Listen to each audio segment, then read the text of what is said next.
Check জালিয়াতির মামলায় cricketer Shakib Al হাসানের সম্পদ ক্রোকের নির্দেশ দিয়েছে ঢাকার সিএমএম আদালত। আইএফআইসি ব্যাংকের প্রায় 4,15,00,000 টাকা প্রতারণার মামলা এই আদেশ দেন বিচারক। গেল বছরের 15 ডিসেম্বর সাকিব ও তার অ্যাগ্রো ফার্মের কর্মকর্তা সহ 4 জনকে আসামি করে মামলা করে প্রতিষ্ঠানটি। 18 ডিসেম্বর তাদের বিরুদ্ধে সমন জারি করে আদালত, কিন্তু আসামিরা আদালতে হাজির না হওয়ায় 19 জানুয়ারি তাদের বিরুদ্ধে গ্রেপ্তারি পরোয়ানা জারি করা হয়।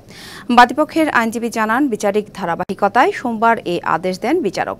এজাহারে বলা হয়েছে, সাকিব আল হাসান অ্যাগ্রো ফার্ম ঋণের বিপরীতে 2টি চেক দিয়েছিল ব্যাংকিং প্রতিষ্ঠানকে। ঋণ শোধ না করায় টাকা উত্তোলন করতে গিয়ে দেখা যায় অ্যাকাউন্টে পর্যাপ্ত টাকা নেই।